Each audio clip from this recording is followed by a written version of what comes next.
Bonjour. Bonjour.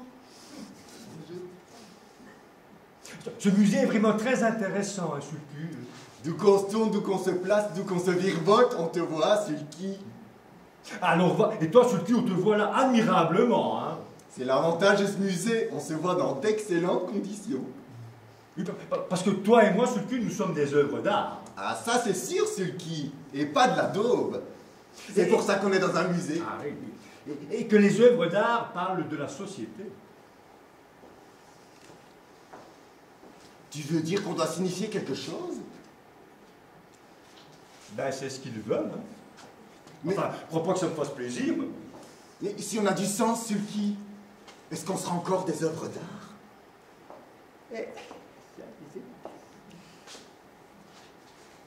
Oh.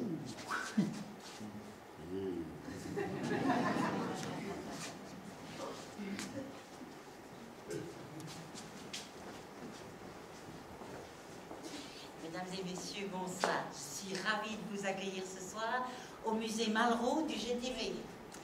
Alors, pour éviter de déranger les âmes qui sommeillent dans nos œuvres d'art, je vais vous demander, comme dans tout bon musée qui se respecte, d'éteindre vos GSM et de ne pas faire de photos au flash. Si vous voulez voir nos œuvres d'art en live, vous êtes bien sûr invités après le spectacle au bar un peu plus loin. Je vous remercie, passez une excellente soirée.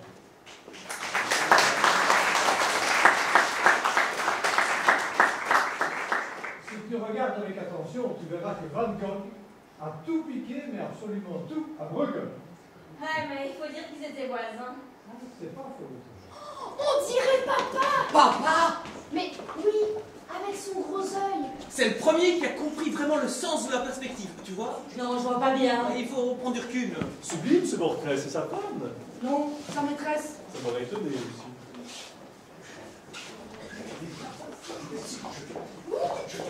Non, enfin, tu te tais. C'est un échec. Je te dis que c'est un échec. Tu es fatigant, Jean-Claude! Tu es fatigant! J'adore toute cette période qui va de Vinci à Warhol.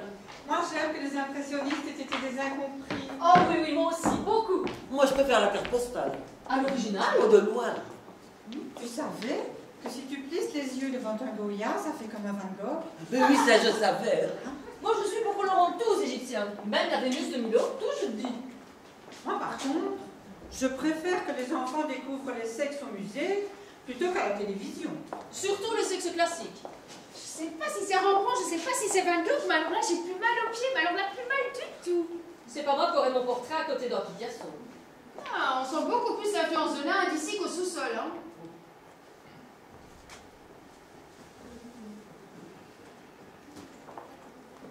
On dirait une cave. Oui, c'est une carte. Avec des oignons et un paysage au moulin, c'est flamand. Début 17e. On ne parle plus de cartes de nos jours, j'ai l'impression. Pour ainsi dire plus, c'est vrai. En Flandre ou partout? Ah, mais partout. C'est un phénomène international. Dommage. D'une manière générale, le poisson ne convient plus à l'art. Et à la littérature, d'ailleurs. Tiens. De nos jours, il est très difficile de trouver un roman avec une carte. Enfin, je veux dire, un vrai roman. Même un roman d'aventure? Oh, terminé tout ça, ma pauvre vieille, hein. Et les philosophes, idem. Ah, surtout les nouveaux, hein. Pas un mot sur tout ce qui est peau ou vertébré, l'écaille, la nageoire, la branchie, totalement occultée. Ça m'étonne qu'à moitié, ça. Quand même, c'est énorme. Enfin, comme si ça n'avait jamais existé. Oui, mais il faut dire, les philosophes, c'est surtout l'esprit qui les intéresse, non? C'est ça, la pensée, les idées, la spiritualité, etc., etc. La fuite en avant, quoi. C'est un peu le problème. Moi, de nos jours, je trouve que les gens ont trop d'esprit. La tête, la tête. Il n'y a plus que l'intelligence qui compte. Et ça pense, et ça pense, et ça file droit devant. Mais pour aller où? C'est un petit peu le problème. Ah bah, résultat, on ne parle plus de cartes. Juste. Très juste. La vérité, c'est qu'on s'éloigne chaque jour un peu plus des animaux. C'est-à-dire de nous-mêmes. Oui, parce qu'en fait, nous ne sommes que des animaux, en réalité. Rien d'autre? Mais on est des mammifères, Anne. Des mammifères, ouais, très. C'est vrai qu'on vient du poisson. Mais oui, qu'on le veuille ou non, le premier homme était un poisson. Vessie natatoire ici, nageoire locomotrice dorsale, abdominale, caudale, système digestif extrêmement simplifié, et là, des barbillons pour absorber les molécules dissoutes dans l'eau Et 2 gros yeux sur les tempes. Un point, c'est tout. Quand même, mes enfants, quand même, faut arrêter de faire l'autruche, hein. Ouais, elle a raison. Parce qu'à force de refuser d'en parler, de nier d'où on vient, d'en avoir honte, de faire les malins qui vont sur la lune, ça va mal se terminer. Moi, je vous le dis, on ne peut pas éternellement faire croire qu'on est sorti de la cuisse de Jupiter. Je suis bien d'accord. Tu veux dire qu'on s'est trop éloigné du poisson? Franchement, on n'a pas un peu charrié? Oui, on a fait du chemin quand même, hein. C'est vrai. Oh, disons qu'on s'est éparpillé. Physiquement surtout. Ah mais là aussi, tu sais, ça a bougé beaucoup. Oui, mais moi c'est physiquement surtout que ça me frappe. Hein. Par rapport à la carte, c'est quand même impressionnant. On s'est quand même un peu perdu, non? Mais on a muté, Carla. C'est pas la peine de se mentir. On a tout bonnement muté. Tout de suite les grands mots. Avant-hier, j'ai rêvé que j'étais un dindon, pendant toute la nuit. Un dindon qui courait dans l'herbe folle et verte de la montagne. Je me sentais mieux. Mieux? Ah, mieux qu'au bureau. Hein. Pourtant, je sais bien qu'en tant que dindon, j'ai droit ni à un ordinateur portable, ni au 13e mois. Ah ben, je m'en foutais. Et pourquoi? Parce que tout à coup, je voyais la mer. Mais tu n'étais pas à la montagne? Si, mais je voyais la mer. Je vais être dans les Alpes-Maritimes. Peut-être. Il y a des dindons dans les Alpes-Maritimes. Hop là. Et moi, le dindon, à partir de ce moment-là, je n'ai qu'une idée, qu'une envie, c'est aller nager dans la mer, courir dans la mer, retrouver la mer. Mais transparent! Retrouver la mer, c'est-à-dire ta mère! Notre mère. Notre mère à tous. La Méditerranée. Mais non, avec un E, la mer! Comment ça, avec un E, il n'y en a pas deux? Mais pas la Méditerranée avec un E, Anne. La mer avec un E.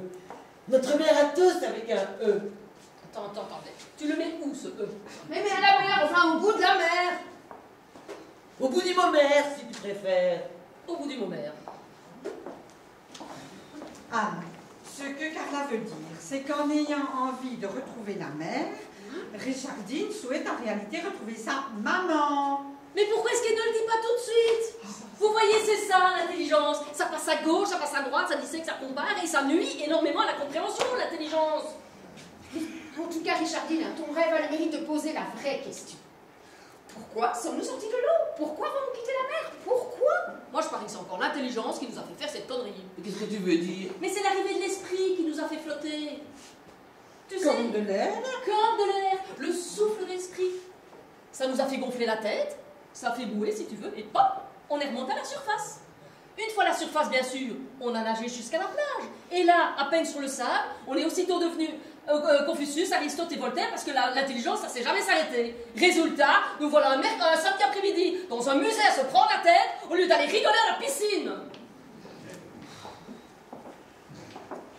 Confuse, j'aurais pas dû vous parler de tout ça. Tu faisais fait, Carla. Vous avez fait ça nous-mêmes, c'est tout, il n'y a rien à regretter.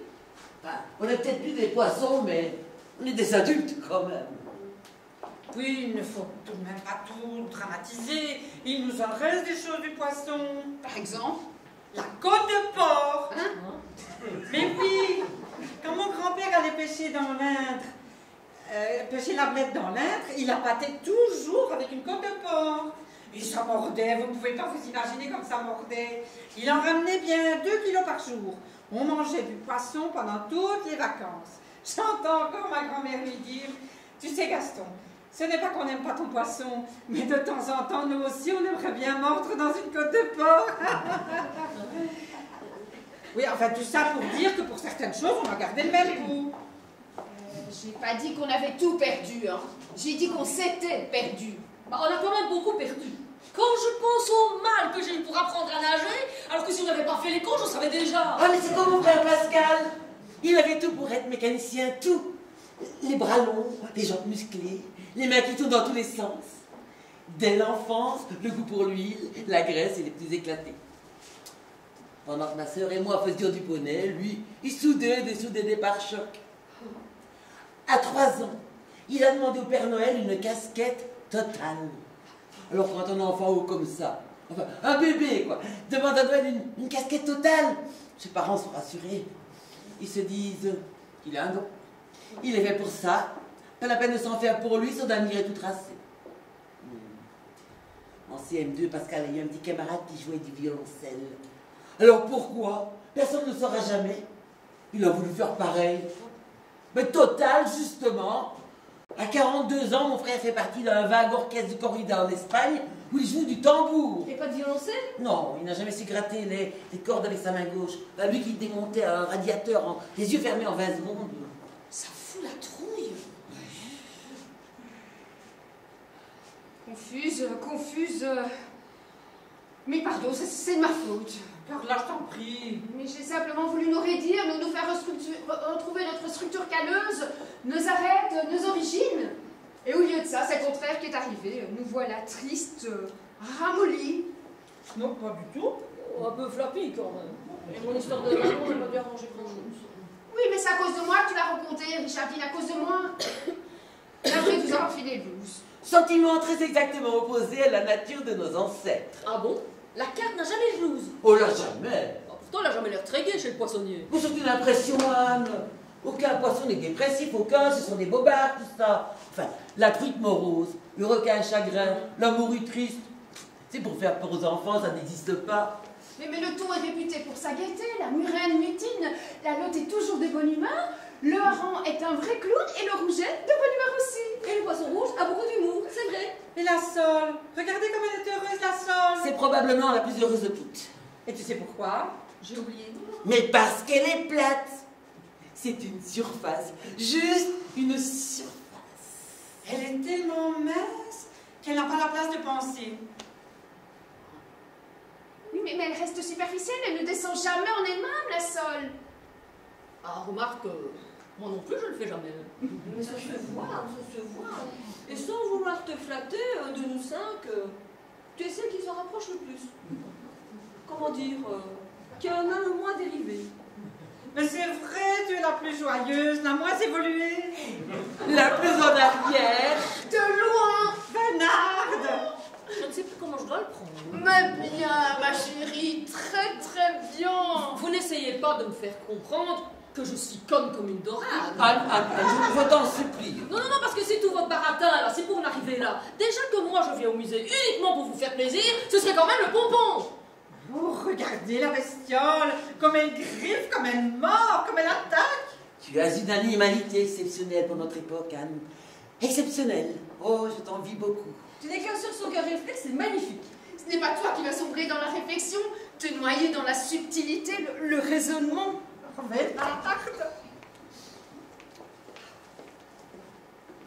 Bon, c'est vrai, vous avez raison, je me porte plutôt bien. Mais même si j'ai la chance de ne pas être trop penseuse, je suis quand même sensible. Non, c'est moins grave. Oui, mais je la vois bien, là, notre dérive, là, notre sortie de la mer vers l'air, là, et je sens qu'on arrive à l'impasse. Je peux pas te dire le contraire. Mais je sens bien qu'en quittant la mer, on a perdu notre paradis terrestre. Disons aquatique. Le paradis aquatique. Attends, c'est une image. Tu continues à me prendre pour une conne ou quoi? Tu crois que je ne sais pas que pour la Sole, là, le palmier à côté du pommier, en dessous de l'herbe, avec le petit sentier en gravier, c'est l'enfer pour la Sole? Autant pour moi, autant pour moi. Oh non, excuse-moi, c'est moi qui m'énerve, mais c'est en fait parce que, tu vois, à force de penser à tout ça, à force de muter, j'ai peur que, qu'on finisse comme ton frère, à jouer la trompette en Espagne. Du tambour. Eh ben voilà la dérive, la glissade. On me dit tambour, 2 minutes après, j'en suis déjà à la trompette. Et on s'étonne qu'on a perdu nos écailles. Ça fait peur. Je peux pas te dire le contraire. Carla, il faut trouver quelque chose, même un des mâles. On ne peut pas continuer à avancer comme ça, à croire que ça va s'arranger dans l'air du temps. Il faut penser à nos enfants. On ne peut pas continuer à leur mentir. Si on ne fait On rien, s'est trompé, stop, n'allons pas plus loin. Calme. Mais y a pas tort. si on ne fait rien, on va le payer cher. Mais on l'a déjà payé très cher. La dysenterie, la lèpre, la calvitie. Les impôts, La Bible, le Vatican. le mois d'août à la Côte d'Azur. Oh. Et toutes ces guerres. Mais il n'y aurait pas eu 6 millions de morts en 14-18 si on était resté poisson. Oui, c'est vrai ça. Oui, mais encore aurait-il fallu qu'il y ait de l'eau dans les tranchées, Carla, tout de même, Carla. Oui, il n'a pas arrêté de pleuvoir. Non mais vous vous souvenez? Les photos. Oh oui, c'était très très boueux, hein, oui. Mais on s'en serait sortis, c'est sûr. Hein. Ceux de la Somme nageaient jusqu'à la mer, ceux de la Seine allaient jusqu'à Lyon, la Loire, le canal de la Garonne, et on finissait tous dans le lac de Gaverny dans les Pyrénées. Et là, tranquille. Par un Prussien, on était sauvés. Mais bon Dieu, mais qu'est-ce qui nous a pris? Mais qu'est-ce qui nous a pris?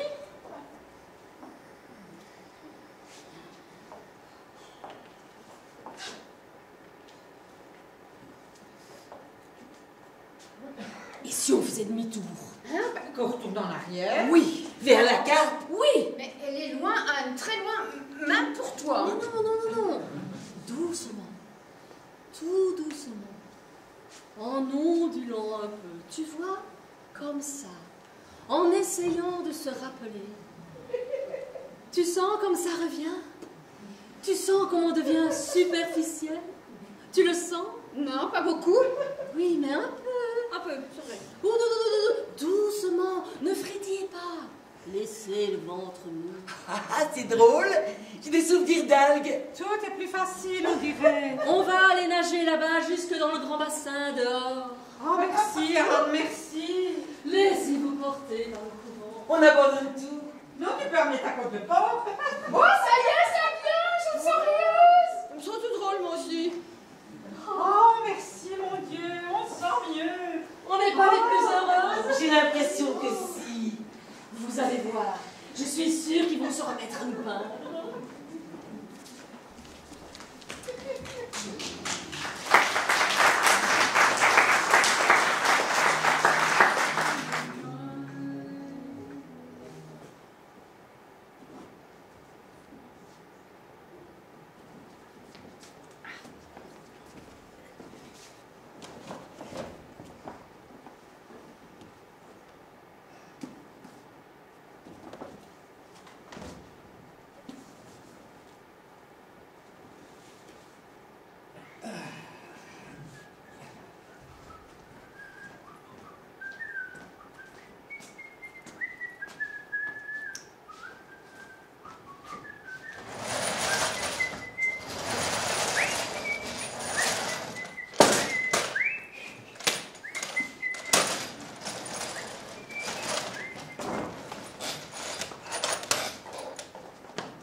On dirait que ça se couvre. C'est pas dit.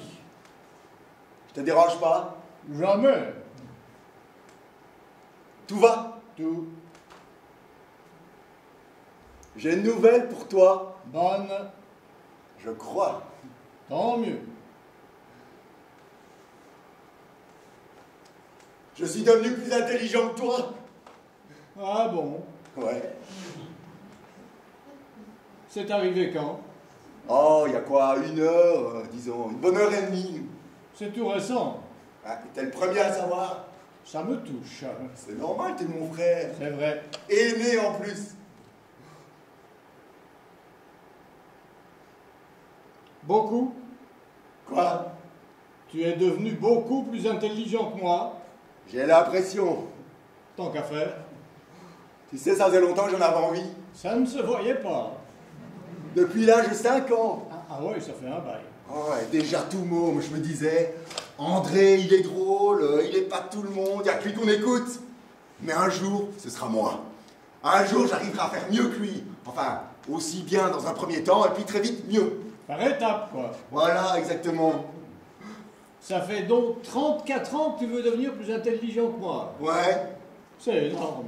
Ouais, je sais, mais j'ai traîné, lambiné même. Ça devait te faire peur. Très, j'arrivais pas à m'y mettre. Eh ben, j'en crevais d'envie. Hein. Surtout après les repas le dimanche chez mamie, quand tout le monde m'appelait Concon. Tu te souviens? Très bien. On t'appelait aussi comme ça à l'école, non? Ouais, au catéchisme aussi. Alors tu vois, je me lançais quand même dans un sacré boulot. Tu parles. Et puis il y a quoi, 6 mois, j'ai décidé de sauter le pas. Comme ça, d'un coup? Non, c'est quand je t'ai vu à la télé parler de ton dernier livre. Tiens. Ah ouais, quand je t'ai entendu raconter les colères de l'oncle Pierre, la petite Lisette qui se griffait les genoux, la pêche aux grenouilles, la noyade de mamie, je me suis dit, mais je connais tout ça par cœur. J'aurais pu tout raconter pareil.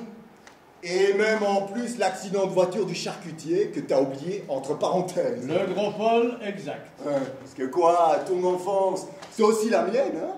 À 2 ans près, enfin je veux dire, À 2 ans plus que moi, enfin, à 2 ans... Oui, tu veux dire que je suis né 2 ans avant toi? Ouais, voilà, exactement.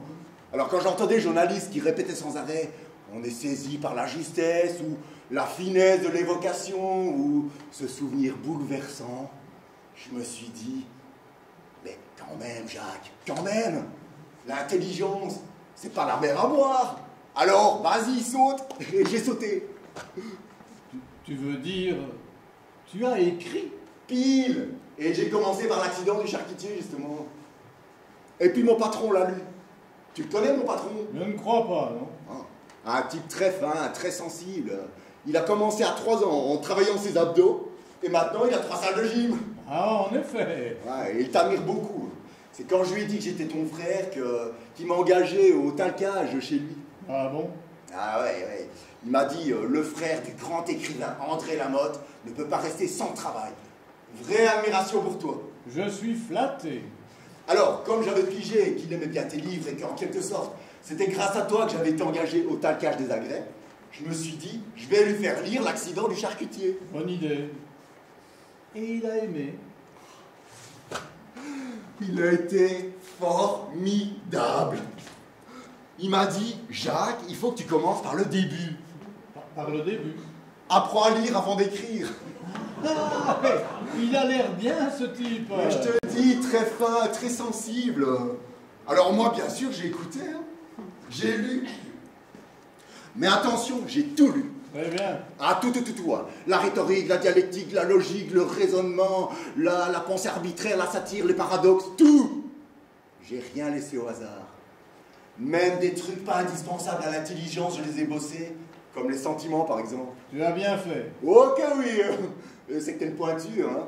Je me disais sans arrêt, ce serait trop bête si j'arrive à lui mettre 2 longueurs, je sais pas moi, en dialectique, et que lui, tout à coup, bifurque vers l'amour, la haine, je suis marron. Bien sûr.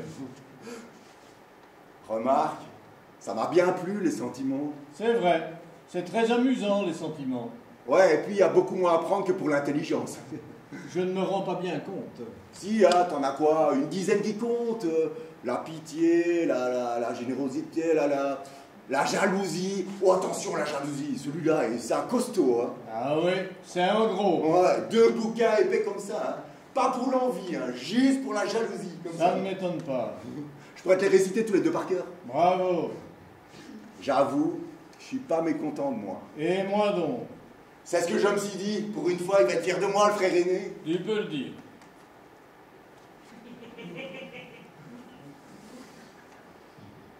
Bon, je vais aller l'annoncer aux parents. Ça va les surprendre. Bah ouais, probablement. Même peut-être leur faire de la peine. De la peine? J'en ai peur. Mais pourquoi? Jacques, maintenant que tu es devenu plus intelligent que moi, je me sens plus libre de te dire que ouais. Papa et maman, et ils m'ont toujours préféré à toi. Oh bah c'est normal ça, dis donc, il n'y avait pas photo. Ils allaient quand même pas préférer Concon. C'est pour ça, quand ils vont apprendre que leur fils préféré est devenu moins intelligent que Concon, j'ai peur que ça les attriste.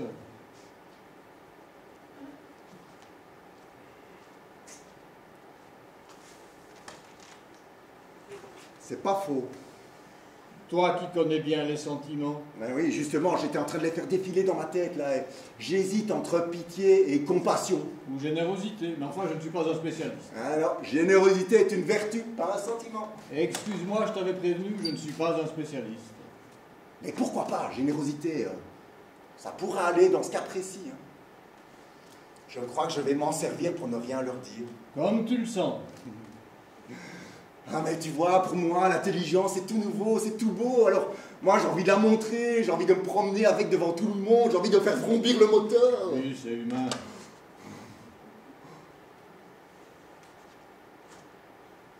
À Myriam, peut-être. Ton ex-femme? Ouais, je pourrais aller lui dire à Myriam. Si on a bien une à qui ça peut faire plaisir, c'est bien elle. Ah, tu crois? Mais bien sûr. Savoir que finalement, elle n'a pas vécu pendant 10 ans avec un total crétin, comme elle l'a dit au juge.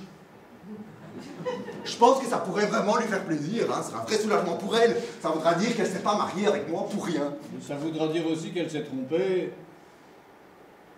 Hein, quoi? En te quittant.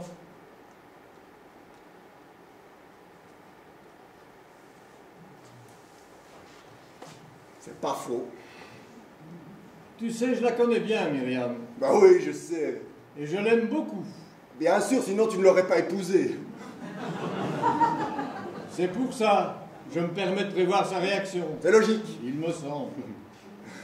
Ah ouais, c'est aussi ça. J'ai bien aimé aussi la logique. Hein. J'ai accroché tout de suite. Je l'ai apprise comme du petit lait. Oui, ça se sent.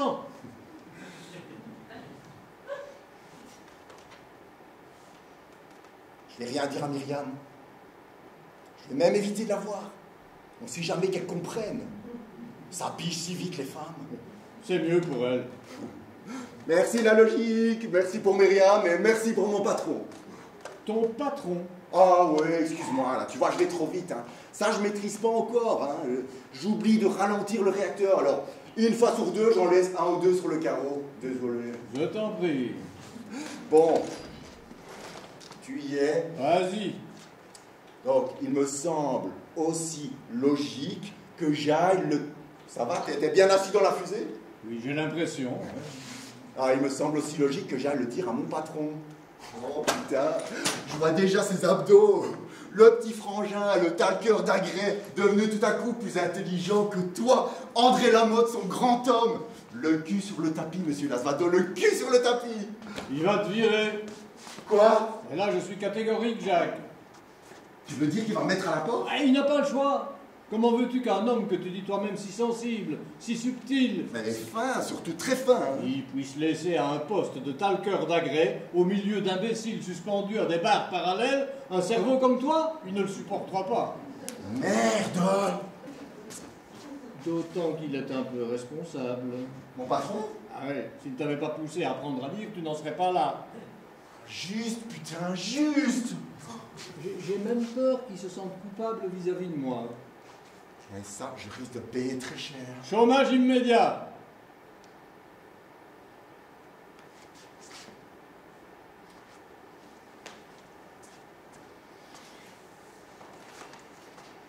Bon. Alors, motus et bouche cousue. Je crois que c'est la sagesse. Sagesse. Comportement éloigné des audaces et des outrances. Tempérance, réserve et discernement dans ses actions. Connaissance et science telles que les concevaient les anciens. La sagesse est un bien, l'ignorance est un mal. Platon. Le doute est le commencement de la sagesse. Aristote. Le vrai courage, c'est la sagesse. Euripide. Le plus sage est celui qui ne pense point l'être. Boileau. Le monde avec lenteur marche vers la sagesse. Voltaire. Waouh, je suis impressionné. Ouais, tu vois, ce serait dommage de cacher tout ça. Oui, mais c'est beau aussi quand ça reste à l'intérieur. Oui, mais moi, je veux que ça se voit comme toi. Je veux qu'on soit content quand j'arrive, qu'on m'écoute, qu'on m'invite avec des gens de la télé, que la famille me téléphone. Pas tous les jours, bien sûr, mais un peu quand même. Que j'ai des relations, des connaissances, des philosophes qui ont envie de me voir. Qu'on voit que je suis ton frère. Enfin, devenu ton frère. Enfin, je veux dire, à égalité. Non, ou même au-dessus de l'égalité, plus. Tu sais, Jacques, au point où tu en es arrivé, je me demande si c'est même encore nécessaire que tu parles. Ah bon? Oui, tu es tellement loin devant, tellement haut. Je sais pas, je me rends pas compte. Tu vois, c'est comme avec le réacteur tout à l'heure, je maîtrise pas encore. Je te le dis. Tu crois qu'il vaut mieux que je la ferme? Ce serait plus fort, plus rare. C'est pas faux. J'ai l'impression.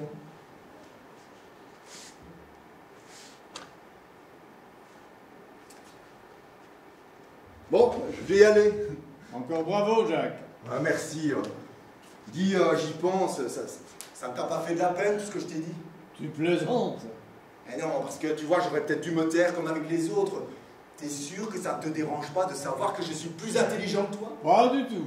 Et de l'avoir appris ma bouche en plus? Je préfère de loin l'apprendre par toi que par n'importe qui d'autre. Après tout, t'es mon frère. Hein. Et en plus. Je t'ai pas dérangé, hein? Tu ne me déranges jamais. Tout va? Tout. C'est vrai, hein? C'est pas sûr que ça se couvre.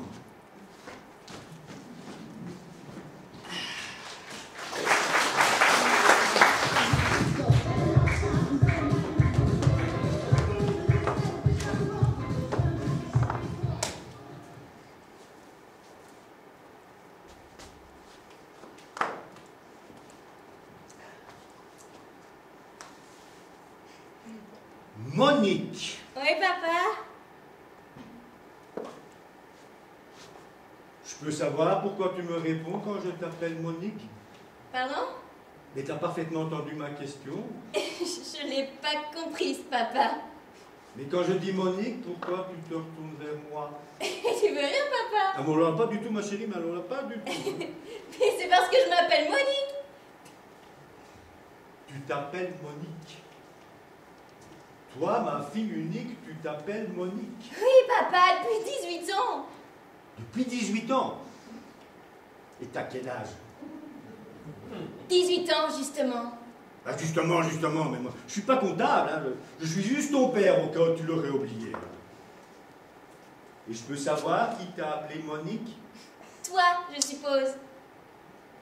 Moi. Alors moi, j'aurais appelé ma fille Monique, la chair de ma chair, Monique. Alors, écoute-moi bien, ma chérie.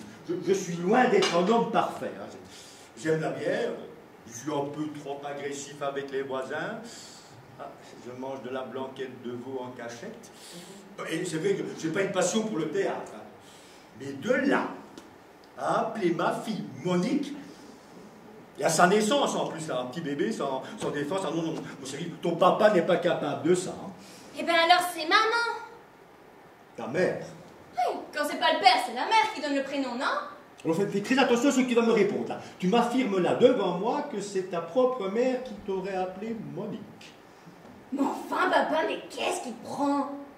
Bon, ben écoute, on va en avoir le cœur net. Voilà.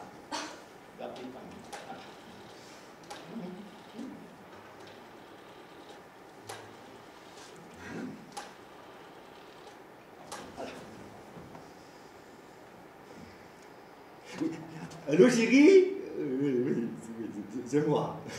Ne te dérange pas. Non, mais j'en ai pour 2 minutes. 2 minutes, voilà. Voilà, c'est notre grande fille. Elle vient de m'affirmer qu'elle s'appelait Monique. Oui, t'as bien entendu, Monique. Ça l'étonne beaucoup. Oui, alors, il paraît que c'est toi qui lui aurais donné ce nom à la naissance, ce prénom à la naissance. T'es au courant de l'histoire? Non, mais bien sûr que je te crois, non. Mais tu la connais, là. Elle est butée. Oui, je te laisse, je te laisse, oui, regarde. Il y a un monde fou dans le magasin. Qu'est-ce qu'elle a dit? Elle m'a demandé si je plaisantais. Mais moi aussi, je te le demande, papa. Donc tu n'en démords pas. Mais qu'est-ce que tu veux? Que je te demande mon passeport? Ton passeport? Ah ben ça y est, j'ai compris. Mais quel crétin je suis, voilà. C'est le nom de ton mari. Tu t'appelles Monique. Madame Monique. La coquine. Oh, je marchais pas, alors là, je courais. Hein. J'ai pas de mari, papa. T'as pas de mari? Non, j'ai un ami. Alors comment ça se fait que tu t'appelles Monique? On peut s'appeler Madame Monique sans avoir épousé Monsieur Monique? Mais qu'est-ce que tu me racontes, là? Je te raconte rien. Ah ben ça y est.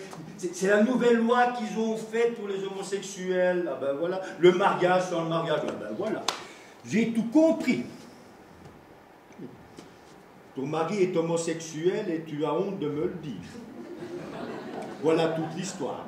Mais là, tu connais bien mal ton papa. Mais sache que si tu es heureux, je le suis aussi. Peu importe avec qui tu vis. Oh. Cela dit, c'est une chance que nous ne t'ayons pas appelée Monique. Tu te rends compte, tu t'appellerais maintenant Madame Monique. Papa, tu devrais te reposer. Me reposer alors que ma propre fille me refuse de dire son prénom. Et ça, crois-moi, c'est beaucoup plus scandaleux que d'épouser un pédéraste. D'ailleurs, à ce sujet, je te demande de l'annoncer en douceur à ta mère. Tu la connais, elle est très pointilleuse. Dès qu'on s'écarte d'1 millimètre de la règle, elle devient folle. Ah ben, tu te souviens de mon mariage avec elle? J'étais pas née, papa. Tu n'étais pas née? Quand je me suis marié avec ta mère, tu n'étais pas née? Non, papa. Ah, tu étais courant quand même qu'on s'est marié à cause de toi. Ta mère voulait un enfant, mais dans les règles. Donc mariage.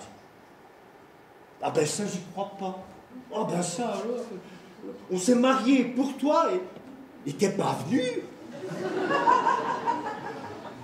Non, papa. Oh, même pas au cocktail après. Même pas trinquer. Je sais pas, moi, partager une petite coupe et je sais pas, moi, nous souhaiter tout le bonheur du monde. Enfin, merde. On était parents quand même. Mais papa, j'étais même pas conçue. Tu sais très bien que maman aurait jamais accepté de se marier enceinte. Ah oui, ça c'est vrai. Ah, tu dois avoir raison, c'est vrai. Je vois mal Yolande se présenter devant le maire, ou pire, devant le curé, avec un péché dans l'abdomen. Ah oui, ça tu dois avoir raison, ça. Qui est Yolande? Mais ta mère. Maman s'appelle Nathalie, papa. Ah non, ta mère s'appelle Yolande. Comme sa sœur, sa mère, sa grand-mère, sa tante et ses cousines. Mais je croyais qu'elle était la seule à pas s'appeler Yolande. Ah ben non, ça, elle y a pas coupé. Comme toutes les autres filles de la famille, elle s'appelle Yolande. Ça doit te faire un choc.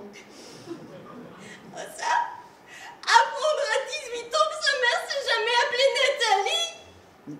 Écoute-moi, mais j'ai tout fait pour que tu l'apprennes le plus tard possible. Ah ça, je savais qu'un jour, j'allais être obligé de te le dire. Mais pourquoi vous m'avez menti? C'est moi qui ai voulu qu'on appelle ta mère Nathalie dès que tu es née. Voilà. T'avais peur qu'on se moque de toi à l'école. Et tes copines rigolent en apprenant que ta maman s'appelle Nathalie, comme sa soeur, sa mère, sa grand-mère, sa tante et ses cousines. Voilà. Et qu'elle était la 27e Yolande de la famille. Et qu'on te demande pourquoi chez toi on était incapable de trouver un autre prénom pour les filles. Et étant dans l'incapacité de trouver une réponse sensée, tu commences à douter de la santé mentale de ta famille. Et de te demander si tu ne faisais pas partie d'une tribu tarée, du piquant, ces noms de femelles à l'infini. Yolande après Yolande. T'es ma petite fille chérie, là.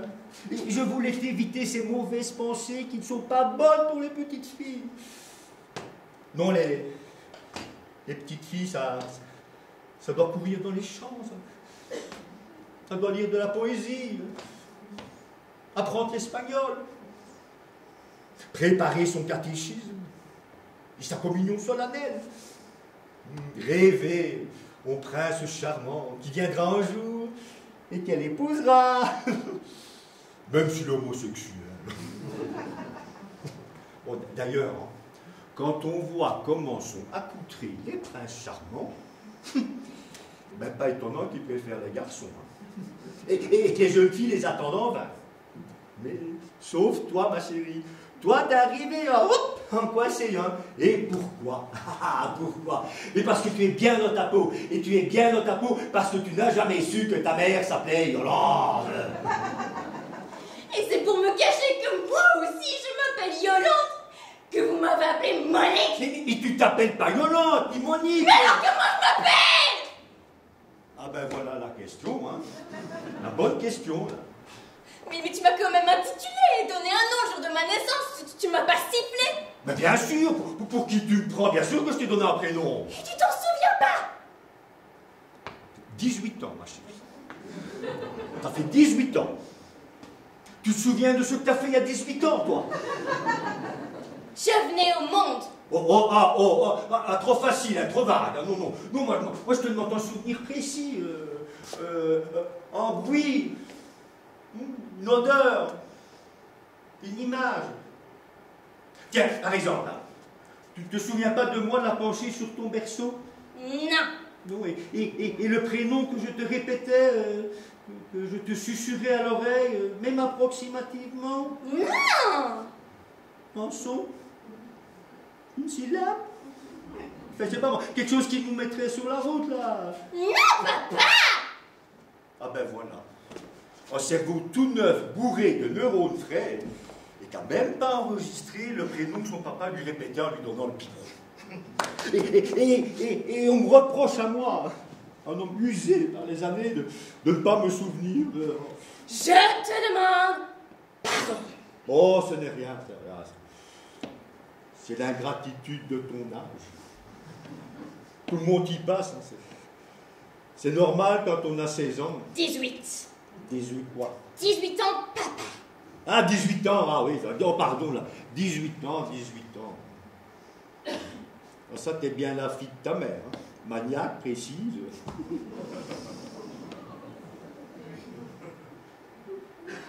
Ben quoi, qu'est-ce qui se passe? J'ai dit quelque chose qu'il fallait pas? Tout va bien, papa. Ah non, non, je vois bien, non, je te connais par cœur. Tu es ma fille, mon unique enfant, là. D'accord, je ne sais plus comment tu t'appelles. Mais pour le reste, rien ne m'échappe de toi, de la terre aux pieds, là. Et je vois bien, là, que tu es préoccupé pour le moment, là. Je crois que tu as raison pour Henri. Henri? Ah oui. Qui c'est Henri? Mon ami. Il s'appelle Henri? Ah ben ça, tu vois, j'aime beaucoup, moi. Tu aurais été un garçon, j'aurais adoré t'appeler Henri. Voilà. Henri. Henri. Ah, je reconnais que c'est quand même autre chose que Monique. Eh ben justement, je me le demande. De quoi? Je me demande si parfois il aurait pas dû s'appeler Monique. Henri? Oui. Oh, ben non, s'il te plaît, non. Tu m'as ouvert les yeux tout à l'heure. Je suis en train de me rendre compte que parfois il se comporte comme une fille. Mais j'ai dit que pour moi, ça ne posait aucun problème. J'étais aveugle, j'ai rien vu, rien. Et pourtant, tu sais ce qu'il vient de faire? Henri? Oui. Hein? Il a invité un lanceur de javelot qui prépare les Jeux Olympiques. Ah ben ça, c'est une bonne chose. Non, je crois que tu comprends pas.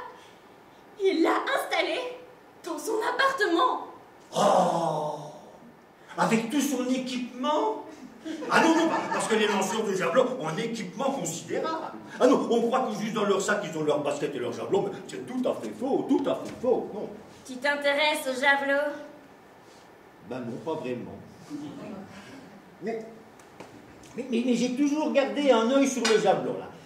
Et je me suis toujours demandé pourquoi nous n'avons jamais décroché la moindre médaille dans cette discipline.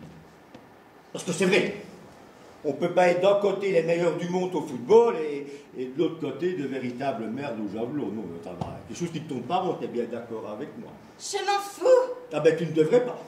Parce qu'on ne pourrait pas continuer éternellement à cacher cette réalité et faire comme si ce problème n'existait pas. Bon, dire que j'ai fait quelque chose pour qu'on s'en sorte, non, là, j'ai pas bougé le petit doigt pour qu'on se sorte du trou. Tandis qu'Henri, comme tu me le dis, lui, il a fait un geste. Ah, ça ne peut pas lui jeter la pierre. Tu veux dire que tu l'approuves? Ben écoute, ma chérie, il accueille un lanceur chez lui, il lui donne un toit, il l'entoure d'affection. Donc c'est très important d'être aimé avant la compétition, de ne pas s'en sentir seul. Non, moi je crois qu'Henri il va dans la bonne direction pour qu'on s'en sorte.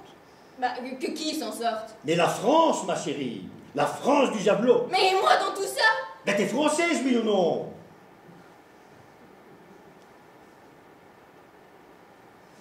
T'es malheureuse avec lui? Très malheureuse? Oui. Ah, c'est vrai ça. Ça ne doit pas être facile de vivre avec un sportif, surtout de haut niveau. Mais Henri n'est pas sportif, papa. Il couche avec un sportif, ça n'a rien à voir. Bon, rien à voir. Tu vas un peu vite, là.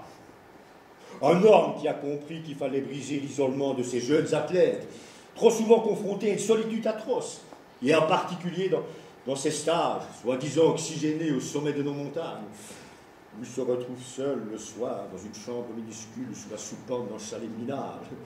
Eh bien, ma chérie, que cet homme-là, que tu le veuilles ou non, est un grand homme du sport. Et s'ils étaient plus nombreux à aimer ces jeunes athlètes, eh bien, il y a belle lurette que le javelot hexagonal, eh bien, ils auraient remonté la tête. Alors moi, je dis bravo à Henri et je suis fier de mon genre. J'ai peur qu'il revienne jamais, papa. Moi, ne dramatise pas. Mais il me fuit de plus en plus.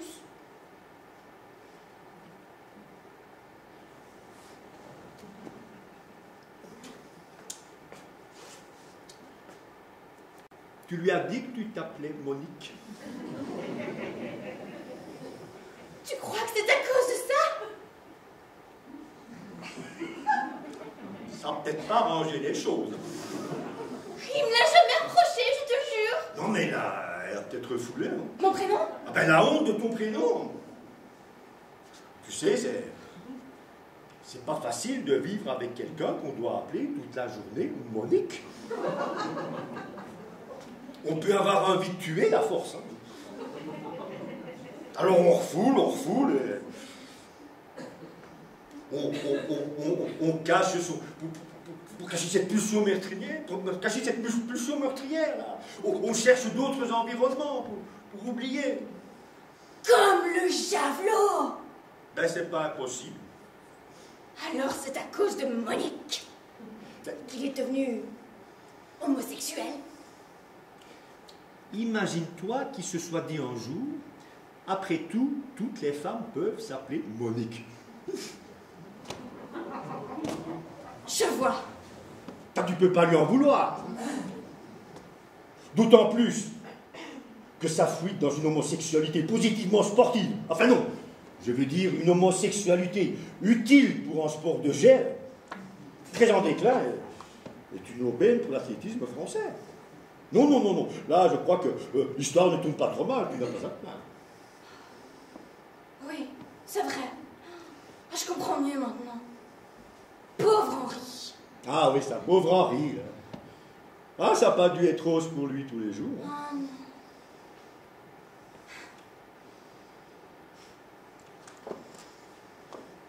Papa?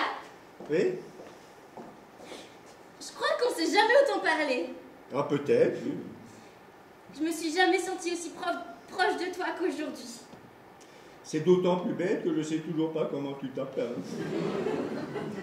Je suis désolée. Mais non, c'est aussi ma faute, là, je devrais m'en souvenir. On devrait s'en souvenir tous les deux. Oui, et puis, après tout, il y a des choses beaucoup plus importantes qu'un prénom. Oui, nous sommes en bonne santé, toi et moi, papa. C'est ça l'important. Oh! Tu sais ce qui me ferait plaisir? C'est qu'on aille tous au restaurant ce soir.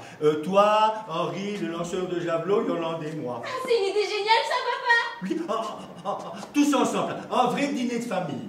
Bon, alors on va aller chercher ton mari et son ami et on va passer prendre maman au magasin. Oh, j'adore les surprises, elle va être folle de joie! Ben, alors on va se dépêcher parce que le mercredi, elle sort plutôt du magasin. On est mardi, papa. Eh ben, tant mieux.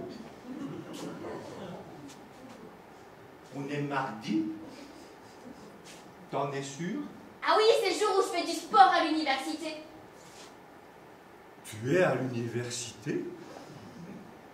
Et quelle université? Bah, celle de notre quartier. Notre quartier. Nous avons un quartier en commun. Papa, on habite tous le même immeuble. Un immeuble? Oui, papa.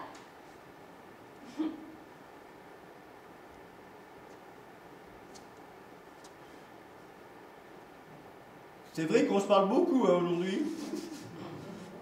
On se dit tout ce qu'on a sur le cœur. Là. Oh, mon petit papa.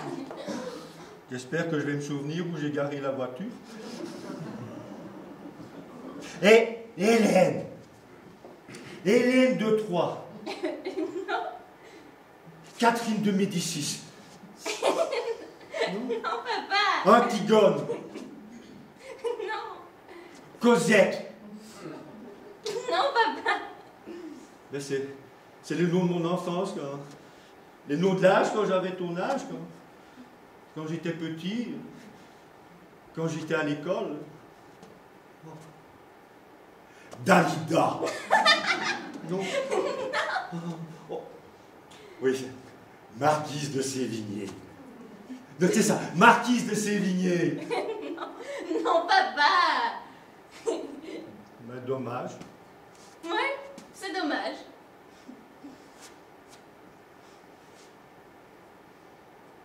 Je t'aime, tu sais, ma fille. Sinon, il y a longtemps que j'aurais abandonné. Moi aussi, je t'aime, papa. Madame Anska. L'amoureuse de Balzac, c'est ça. Madame Anska. Non, ne réponds pas. Réfléchis bien avant de me répondre. Réfléchis, ne me dis rien. Je réfléchis, papa. Tu me le diras au dessert. Ça sera mon cadeau d'anniversaire. Madame Anska. Madame Anska. Oh, j'adore Balzac.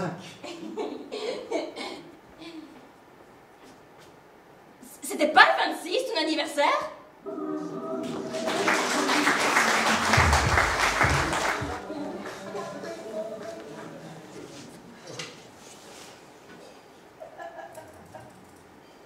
Et vous y pensez souvent? À chaque fois que je prends le train.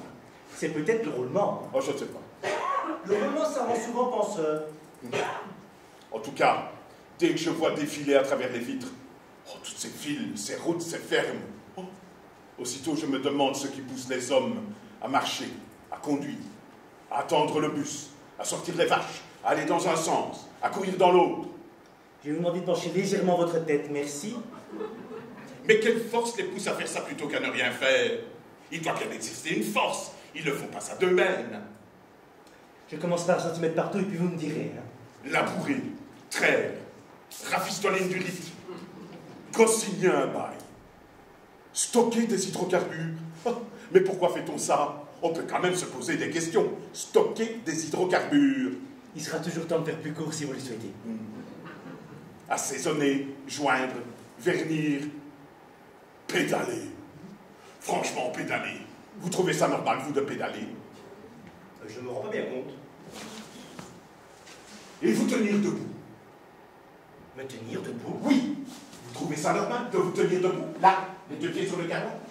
Oui, j'ai l'impression, oui. Eh bien, ça ne l'est pas. Ah bon? Non. Vous devriez pouvoir vous envoler. Vous voulez dire en l'air? Oui. Seulement, il y a quelque chose qui vous en empêche. Ça alors? Il y a une force qui vous contraint comme 6 milliards d'êtres humains à rester collés sur la Terre. Non. Si. Une force qui me... Oui. L'attraction universelle. Découverte par Newton en regardant tomber une bombe. Un Anglais? Mais il s'est posé cette question. Pourquoi ces pommes tombent par terre? Est-ce qu'il est naturel qu'elles se dirigent vers le sol? Ils sont incroyables, ces Anglais. Et moi, aujourd'hui, je vous demande, électrifier une zone, discuter du bout de gras, améliorer la race chevaline. Vous trouvez ça naturel, vous? Vous voulez dire par rapport à la pomme?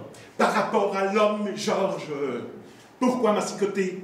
Pourquoi piloter? Pourquoi refaire un ourlet? Pourquoi repeindre la cuisine? Pourquoi? L'instinct de survie? L'instinct de survie. Oui. Enfin, sauf peut-être pour l'ourlet, hein. Je vous dis ça avec des pincettes, hein. C'est une impression de coiffeur de Châtillon, pas plus, hein. Et je peux savoir ce qui nous oblige à suivre cet instinct de survie, comme vous dites? Monsieur Scharsberg, vous devriez peut-être moins prendre le train. Remarquez, tout ça, c'est de ma faute, hein. Je n'aurais pas dû vous poser des questions sur votre retour de vacances. Georges, ouvrez les yeux. Vous sautillez autour de moi depuis 20 minutes, sanglé dans votre petite tunique acrylique bleu pâle, en cliquetant sans arrêt vos ciseaux, avec pour seule préoccupation la longueur de mes cheveux. Vous trouvez ça normal? Vous pensez que je suis bizarre, monsieur Scharsberg, c'est ça? Avouez qu'il existe bien une force qui vous contraint à consacrer tous les jours ouvrables de votre existence à démêler la tinière de vos semblables avec ce petit râteau en corne synthétique. Enfin, ne me dites pas que cette action saugrenue est consubstantielle à votre être profond. Mais vous n'êtes pas né, quand même, pour passer du matin jusqu'au soir une tondeuse sur la nuque de vos contemporains. Mais c'est ce que dit ma femme quand je rentre tard. Ah. Est-ce qu'elle vous dit aussi que votre génome n'a aucune chance d'avoir été programmé pour brocher, teindre ou tondre? Ah non, ça ne me le dit pas, non. Avez-vous le moindre souvenir d'un désir prénatal pour le shampoing? Je crois pas, non. Vous ne croyez pas, vous en êtes sûr? Oh, monsieur Scharsberg, j'aimerais tellement pouvoir vous répondre, hein. D'habitude, je communique très bien avec la clientèle. Je suis navré, Georges, mais même si vous êtes persuadé du contraire, enfin, je n'ai pas l'impression de vous faire perdre votre temps en vous posant cette question. Qu'est-ce qui vous pousse à être coiffeur?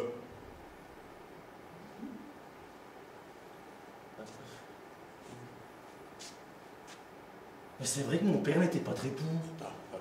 Mais il m'a pas empêché, hein, jamais, hein. Mon père avait ses idées et c'était un homme très doux. Il n'aimait pas la bagarre, si vous voyez ce que je veux dire. Il n'aimait pas recevoir des coups ou en donner. Il préférait être d'accord et il disait qu'être d'accord, c'est bon pour la santé. Il m'a même aidé à acheter mon premier salon. Mais bon, vous dire qu'au fond de lui, il n'espérait pas autre chose pour son fils. Et pourtant, vous l'êtes devenu. Il y a donc, vous en conviendrez, quelque chose que vous ne dominez pas qui vous contraint à cette activité. Enfin, que non seulement votre père éprouvait, mais qui pour vous aussi, soyez honnêtes, reste totalement incompréhensible. Enfin, ne serait-ce que par rapport à votre physique. Ah ça c'est vrai, j'ai un physique de chanteur. Il ne s'agit pas de cela, Georges. Je vous parle de votre physique d'homme, de mammifère évolué, de grand singe bipède. Lorsqu'on vous regarde développer votre mètre 80... Oh là, vous êtes gentil, hein, 75. Ah, avec vos membres supérieurs puissants, votre cage thoracique imposante, et cette mâchoire solide, capable de réduire en bouillie n'importe quel aliment. Oh, quand on examine vos narines, et vos oreilles, oh, et vos pieds, ah non, on ne peut pas imaginer une seconde que vous ayez été conçu pour vaporiser de la laque. Pas plus d'ailleurs que la pomme n'a été faite pour s'écraser sur l'herbe. Vous pensez que j'ai fait fausse route? Oui. Quelque chose vous y a forcé. Comme cette foutue loi de l'attraction universelle qui vous oblige à rester collé sous le carrelage. Pourtant, lorsqu'on regarde vos bras, on voit bien qu'il aurait suffi d'un ou deux petits battements pour que vous filiez au-dessus des nuages. Mais maintenant que vous le dites, c'est vrai qu'il m'est arrivé d'avoir envie de voler 3 à 4 fois, mais tranquillement, hein, dans les parages, au-dessus de l'étang de Massy, du boulevard Jean Moulin avec les platanes, et puis revenir par la mairie. Mais attention, hein, ni vite ni très haut, hein, pas comme le martinet, hein, plutôt un vol de goéland, tout blanc, tout calme. Donc au fond, ce que vous ressentez en vous, c'est une mouette. Une grande mouette. Et pas un coiffeur. C'est sûr, coiffeur, c'est comment dire. Mais j'ai pas terminé de payer la boutique, alors je ne peux pas arrêter. Enfin, tout de suite. Mais c'est vrai, si j'avais le choix, j'aimerais bien faire le goéland. Moi, je vois déjà la tête de ma femme. Et pourquoi vous n'avez pas le choix? Parce qu'il y a sûrement une force qui m'en empêche. Mais vous y êtes, Georges, vous y êtes. Mais c'est grâce à vous, monsieur Charlesberg. Ah, vous réalisez, Georges, nous sommes tous prisonniers, tous. Pourquoi je n'ai pas plus souvent des clients comme vous? Pourquoi? Georges. Monsieur Charlesberg. Voulez-vous vous joindre à moi pour lutter contre cette force qui nous opprime? La traquer, la forcer à se montrer, la calculer puis la détruire. Moi? Oui. Nous sommes les deux premiers à savoir qu'elle existe. Nous sommes des pionniers, Georges. Des pionniers de la liberté. De celle qui nous est refusée à chaque seconde. Si j'avais pu imaginer. Cette découverte portera nos deux noms. Oh non, monsieur Charlesberg. Nos deux noms, vous dis-je. Si vous ne m'aviez pas avoué que vous vouliez être un goéland, je crois que j'aurais fini par douter.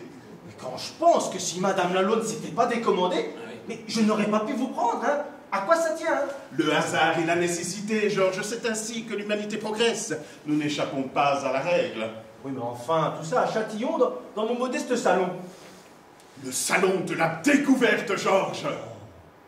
Alors, vous acceptez?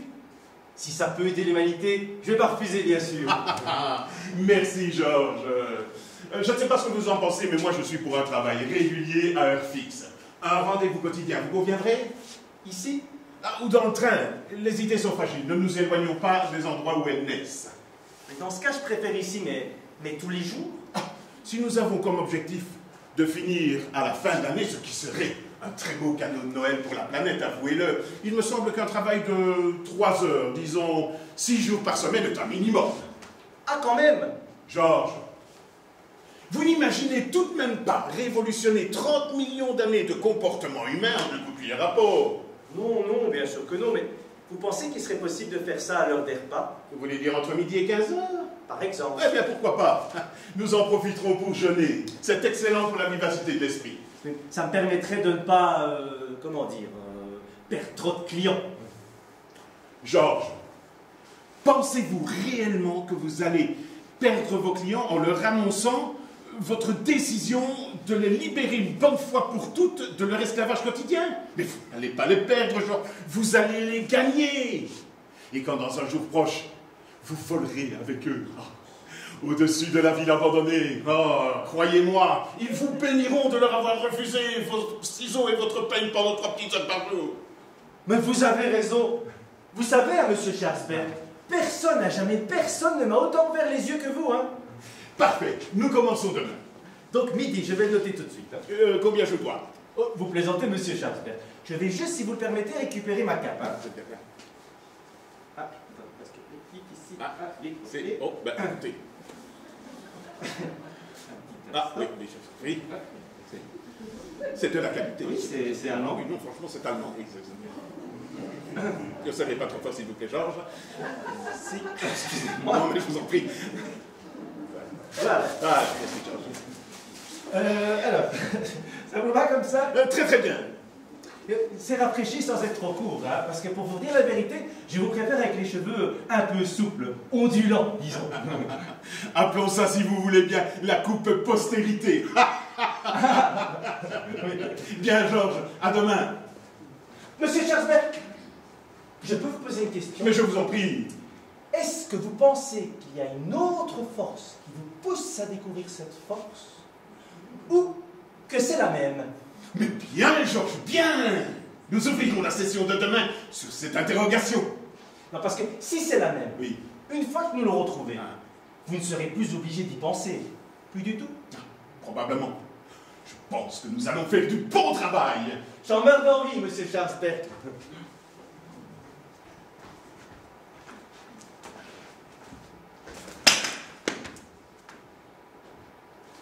Monsieur Schwarzberg! Monsieur Schwarzberg!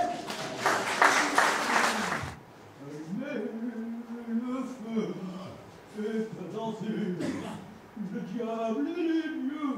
Oh yeah! Le feu! Papa? Papa? Je suis dans la salle de bain! Il y a un stylo bille dans le salon! Quoi? Le feu! Il y a un stylo bille dans le salon! Il est debout? C'est toi qui as pris mon coupon, chérie!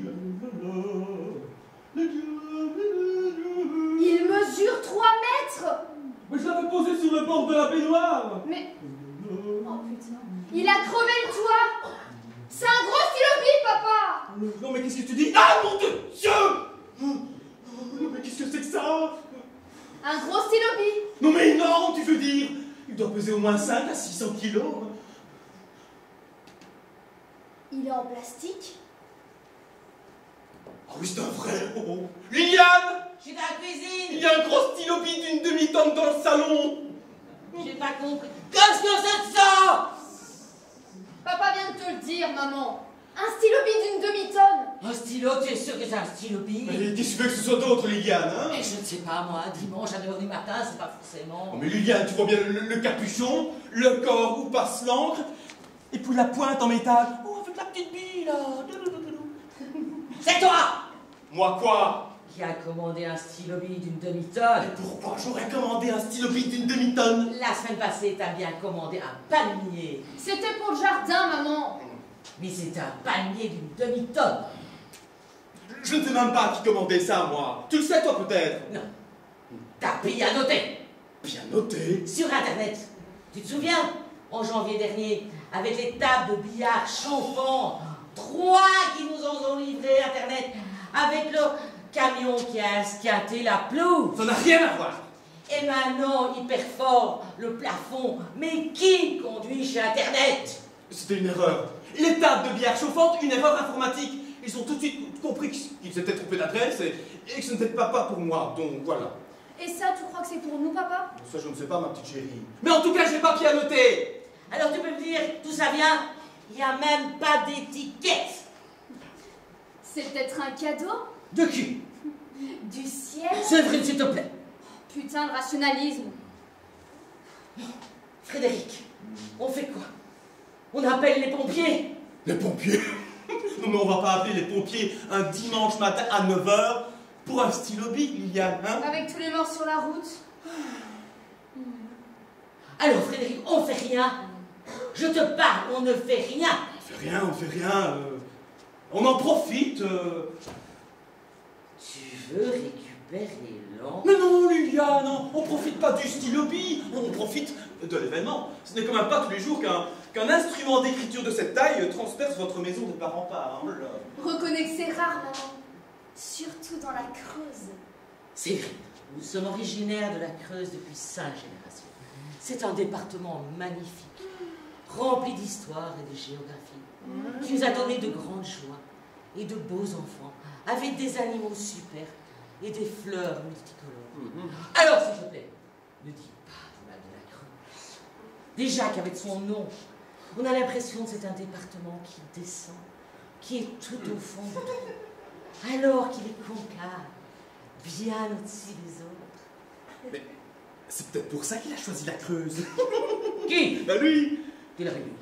Bah comment veux-tu que je l'appelle? Il a pas de prénom, Liliane. Tu voudrais lui donner un prénom? Mais je n'ai pas dit ça, Liliane. Mais un gros stylo B avec un prénom, ce serait super. Frédéric, j'ai l'impression que ça te fait plaisir que ce machin soit arrivé dans notre salon. Pour une fois que c'était pas ta sœur qui débarque avec ses mioches, c'est plutôt une bonne surprise, non? Une bonne surprise? C'est ça, tu es à jeun, tu n'as pas pris ton café. En plus, c'est hyper top pour un dimanche. Le dimanche, c'est tellement chiant. C'est vrai. Si tu étais croyant, tu ne dirais pas ça. Pour les croyants, c'est un jour de lumière, un jour de joie. C'est le jour où le Seigneur est ressuscité. Mais c'est vrai ça. Ça s'est aussi passé un dimanche. Comment ça aussi? Mais le même jour, c'est drôle, non? Tu ne vas quand même pas comparer l'arrivée de ce machin en plastique dans notre salon avec la résurrection du Christ. C'est quand même deux mystères, Liliane. Deux mystères du dimanche. Mais papa a raison, maman. Non, papa, il n'a pas raison. Parce que papa, il oublie que la résurrection du Christ, ce n'est pas un mystère, c'est un miracle. Jésus est réapparu après sa mort. Il a parlé à ses apôtres et puis il est monté au ciel. Il n'y a rien de mystérieux là-dedans. Tout le monde l'a vu. Bah, celui aussi, on le voit. C'est vrai, s'il te plaît. Ah, mais reconnais-le, Liliane, on le voit parfaitement, hein. Putain. Et si c'était un miracle moderne? C'est vrai que je t'interdis. Mais un miracle à la maison, maman, ce serait d'enfer. Stop, c'est vrai, stop. Nous sommes au 21e siècle, Liliane, il faut reconnaître que les miracles progressent, oui. Tu ne vas quand même pas m'apprendre ce qu'est un miracle. Nous sommes chrétiens depuis 37 générations dans ma famille. Pas des bigots, pas des chessières. Des vrais chrétiens, des chrétiens de la Creuse. Ceux qui ont arrêté les Arabes à Poitiers. Et c'est pour ça que j'ai coupé ton palmier. Hein? Ça me rappelait trop de mauvais souvenirs. Et qui te dit que c'est un miracle chrétien, Liliane? Tu penses à quoi? Il y a d'autres religions qui sont super, maman. Tu penses? Tu penses à Allah? Tu crois que c'est Allah? Tout est possible, Liliane. Oh là là. Où tu vas? Ben, appelez les gendarmes. Putain, le rationalisme. Les gendarmes, mais qu'est-ce que ça va changer, les gendarmes, hein? Ils vont venir ici, photographier le stylo-bille, le mesurer, relever les empreintes, nous questionner comme pour les poules du voisin. Et qu'est-ce que ça va changer? Ils vont rien trouver, des petits gendarmes, Liliane. Ne dis pas du mal des gendarmes de la Creuse. Ouais, il y a des choses sur cette terre qu'aucun gendarme ne peut comprendre. Avec Allah, ils savent, ils ont l'habitude. Liliane. Et si c'était autre chose? Autre chose? Oh oui! Imagine qu'on était choisis! Choisi? Élus, si tu préfères! Élu? Oh, bah, le supermarché, grâce à ma carte de fidélité au rayon papeterie, tu crois que c'est ça? Pas vraiment, non! Mais alors, élu par qui? Oh, disons par une force supérieure! Élu par une force supérieure, ce serait génial! Oui. Frédéric, tu me fais peur. Après tout, peut-être qu'on le mérite, hein? Oh, mais qu'est-ce qu'on a fait? Oh, moi, en tout cas, j'ai beaucoup travaillé, oui, beaucoup. J'ai fait vivre ma famille, j'ai élevé ma grande fille chérie. Je suis allé tous les étés avec vous à Concarneau. J'ai payé pendant des années la femme de ménage. J'ai prêté ma voiture à ton frère qui m'a mise dans le fossé. Je dîne avec toi chez ta mère tous les mercredis et tous les vendredis aussi depuis son hémiplégie. Et si je compte bien, je n'ai pas été sur un champ de course depuis moins 86, madame. Et alors? Et alors? Peut-être qu'aujourd'hui on est venu me dire ça suffit. Frédéric, ça suffit. Ton devoir est terminé. Tu as mieux à faire ailleurs. Pars? Oui, pars, quitte la Creuse. La page est à nouveau Mais Frédéric, c'est pas possible. Mais qu'est-ce qui n'est pas possible, Liliane? Est-ce que ce matin, en nous réveillons, nous pensions possible qu'un stylobite tombe du ciel et perfore notre maison? Non, ça c'est vrai. Mais désormais, tout devient possible. Putain, le kiff! Bon, je vais faire mes valises. Oh, dingue, c'est trop dingue! Frédéric! Oui? Je suis obligé, Liliane. Frédéric, dis-moi la vérité, il t'a parlé? Qui? Mais lui, il t'a dit quelque chose. Liliane, c'est un stylobit, ça n'a pas de bouche. Mais alors, comment tu sais que tu dois partir? Liliane, il faut que tu comprennes une fois pour toutes que je ne suis pas simplement un paquet de viande enveloppé dans un peignoir de bain. Hein. J'ai aussi une âme et une spiritualité matinale très développée que, c'est vrai, j'ai toujours essayé de cacher pour ne pas paraître trop différent des gens de la crève qui, disons-le, sont terribles. Yeah! C'est vrai! Quoi? Regarde comme il bouge, comme il est sexe. On dirait une rockstar. Comme ça. J'adore quand papa est appelé par Dieu. Ah oui, c'est ça, c'est le mot juste appelé. Oh, dès qu'il est arrivé, j'ai su, j'ai capté son appel. Et peu à peu, je l'ai décrypté. Oh. Barre, Frédéric Baudron, barre. Frédéric, Oui? tu sais que c'est l'anniversaire de papa aujourd'hui. Il a 102 ans. Je sais. Il y aura tout le monde. Il y aura, tu vois, il y aura Françoise, il y aura Jean-Loup, il y aura Loulou, il y aura Yvonne. Mouloud viendra? Non, Mouloud ne viendra pas. Mais il y aura François et son frère, il y aura Sophie qui vient d'accoucher. Et même les cousins de la Creuse du Sud. Ils montent. Ah, mais j'aurais aimé être avec vous, hein. Surtout que je n'ai jamais loupé un seul anniversaire. Oh non, ça jamais, un seul. Mais là, tu comprendras bien que... Mais qu'est-ce que je vais leur dire? Bah, la vérité, Liliane, la vérité. Que j'ai été élu tôt ce matin. Oh putain, ça va les fendre. Bon, tu sais, j'ai peur qu'il se fâche. Il ne vous appelle pas 2 fois, donc... allez. Tu ne l'emportes pas? Bah, non, j'en ai déjà un. Ah, mais exactement le même, tu vois? Comme quoi c'était écrit, hein. Bon, allez, bisous. Salut!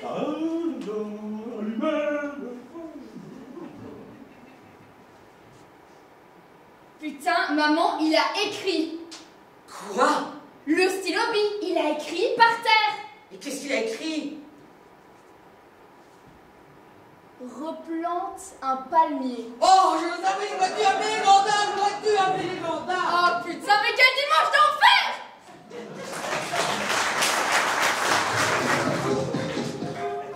Tu veux que je recommence? Tu veux que je replonge? C'est ça? Tu sais, Claudine, hein, c'est très facile, j'en meurs d'envie. J'ai pas dit ça. Ah oui, alors qu'est-ce que tu as dit? Vas-y, répète, tu crois que je suis sourd? J'ai dit que tu aurais peut-être pu essayer de t'en passer juste le temps qu'on aille chercher le sèche-linge. Pour une fois que tu m'accompagnes au magasin, au grand magasin, pour une fois. La vérité, hein, c'est que je te gêne. C'est ça, la vérité. Je t'embarrasse. Tu as honte. Honte de moi. Réponds, Claudine. 3 ans j'ai travaillé au sous-sol. 3 ans j'ai travaillé au rayon grand ménager précisément. Oh, je sais, ça, je sais. Et là, c'est la première fois que j'y retourne. En plus en cliente. En plus avec un mari. Moi qui étais la vendeuse seule, la célibataire du rayon grand ménager. Alors quand même, je remets-toi à ma place quand même, mais dis. Et si j'avais une canne, une béquille, un fauteuil roulant, tu me demanderais la même chose? Mais tu vas quand même pas comparer un fauteuil roulant à un perruque Louis XV. Je vois.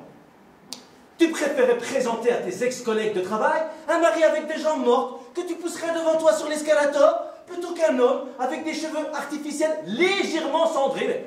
Mais je rêve, Claudine, mais dis-moi que je rêve. Mais c'est si dur de me faire plaisir.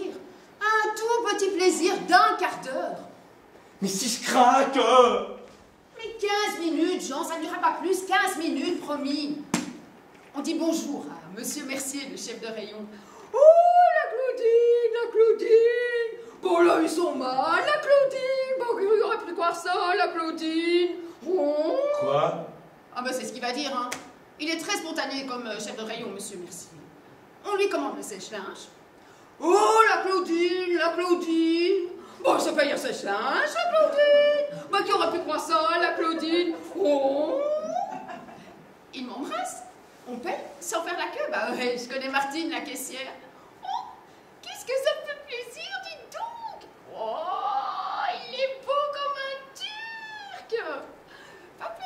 dira pas plus, Martine. Elle est très courte quand elle a dit turc, elle a tout dit. 15 minutes. Tu l'enlèves, 15 minutes, tu la remets. S'il te plaît. Mais si ça me reprend comme ça, d'un coup, si j'en ai besoin, si je ne peux pas me retenir, si j'ai le manque... Mais s'il te plaît, j'aimerais tellement être fière de toi un peu à Conforama. C'est un peu comme ma famille, genre ma famille. Et ailleurs? Ailleurs. Mais on peut pas l'acheter ailleurs, le sèche-linge? Ailleurs que dans ta famille? Mais j'en ai tellement vendu là-bas, maintenant que je peux m'en acheter un. C'est une revanche. Ah ouais, totale. Avec un mari, c'est une revanche totale.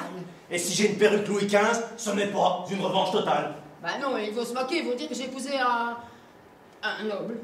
Et c'est mal, un noble? Un noble avec une perruque, oui, ça fait vieux, ça fait ancien régime. Ah, ils sont communistes à Conforama? Oh, je veux plus que tu me poses de questions, Jean. Je veux que tu me fasses plaisir. C'est comme un voyage de noces pour moi, Jean. Un voyage de noces. Mais j'ai tout essayé, Claudine. Tu le sais, tout pour arrêter de fumer. Rien n'a marché. Rien sauf la perruque Louis XV. Qu'est-ce que j'y peux? Qu'est-ce que j'y peux? Mais par amour, on peut tout faire. On peut tenir 15 minutes sans fumer. L'amour, c'est un bouclier. Mais la cigarette traverse l'amour chez moi, Claudine. Ça fait 3 ans que je t'aime dur comme fer. Et t'as vu la couleur de mes bronches? Charbon, 2 corons. Genre allumé des selles grisaudes tout bête. Mais pleure pas, mon canard. Tu vas la voir, ta revanche. On va y aller, on va emménager. Je vais leur expliquer à ta famille. Et crois-moi, ils vont être fiers de toi, Claudine. Fiers d'une femme qui préfère que son mari ait une perruque Louis XV plutôt qu'un cancer au poumon. Fiers de toi, oui. Le problème, Jean, c'est que ta perruque, elle fait pas Louis XV. Oh, elle fait Louis XVI. Non. Louis XVIII. Elle fait tante. Tante? Grosse tante, vieux Tarlouse. C'est les gens du quartier qui disent, c'est ça qu'ils disent quand ils te voient passer. Mais ils sont communistes, les gens du quartier? Je leur ai pourtant tout expliqué. Mais ils m'ont rétorqué qu'un homme qui arrête de fumer n'est pas un vrai homme. Que les vrais hommes, ils fument comme Churchill. Ah, c'est vrai qu'il avait des couilles, hein, celui-là, seul contre des milliers d'avions allemands. Fallait être un solide gaillard, hein. Et moi, j'ai envie d'emmener un homme comme Churchill à Conforama. C'est si incompréhensible que ça. Mais non, bien sûr. Ce serait ça la revanche totale. Que j'aille acheter mon sèche-linge avec mon mari Churchill. C'est tout à fait compréhensible, Claudine. Et pas avec un PD. Moi, j'espère bien, dis donc.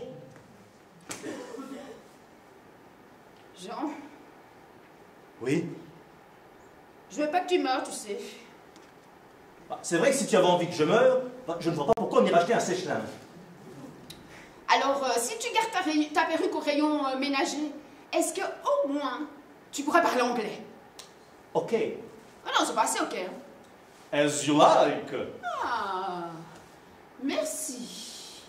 Merci beaucoup. You are welcome. Oh, ouais, alors là c'est la revanche. Happiness is letting your laundry dry at the window. Qu'est-ce que tu dis? C'est une vieille phrase de Winston qui me revient. Pour vivre heureux, faites sécher votre linge à la fenêtre.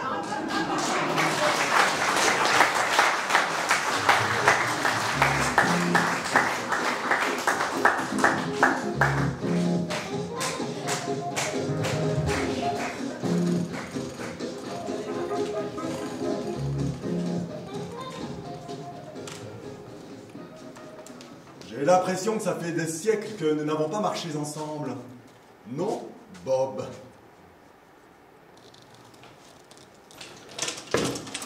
J'aimerais autant que tu ne m'appelles pas Bob. J'adore t'appeler Bob. Peut-être, mais je demande de t'abstenir. Ça te gêne que je t'appelle Bob? Bob. Beaucoup. Je peux savoir pourquoi? Bien parce que je ne m'appelle pas Bob. Oui, ça je le sais, merci. Je te rappelle que ça fait 20 ans que nous sommes amis et associés. Je te demandais simplement en quoi ça te dérangeait que je t'appelle par ce diminutif. Parce que Même si ça me fait plaisir. ça te fait plaisir de m'appeler Bob. Très. Et pourquoi ça te fait plaisir de m'appeler Bob? Oh, ça, le plaisir. Est-ce que tu sais pourquoi tu éprouves du plaisir quand tu danses, quand tu manges un bon steak ou quand tu fais du bateau? Ah oui, quand je fais du bateau, j'éprouve du plaisir parce que je suis en vacances. Eh bien, moi, c'est pareil pour Bob. T'es en vacances quand tu m'appelles Bob. En quelque sorte, oui. C'est un petit moment très reposant dans la phrase, Bob. Comme si je m'asseyais sur une plage. Tu vois? Ben non, pas très bien. Comment te dire? J'aligne les mots les uns derrière les autres, hein, un peu comme les jours de la semaine. Et quand Bob arrive, c'est comme si c'était le week-end. C'est frais, c'est reposant. T'as pas un ami qui s'appelle Bob? Ah, si, bien sûr, j'en ai même plusieurs, mais tu comprendras, j'espère, que je n'éprouve aucun plaisir à appeler Bob quelqu'un qui s'appelle déjà Bob. Et ta femme? Quoi, ma femme? Ben pourquoi tu l'appelles pas Bob? Jennifer? Ah oui, quand on se marie, c'est pour le meilleur et pour le pire, qui est dans le contrat. Alors si ça fait plaisir au mari de vous appeler Bob, on se laisse appeler Bob. Je l'appelle déjà Gigi. Gigi? Ou Gigette.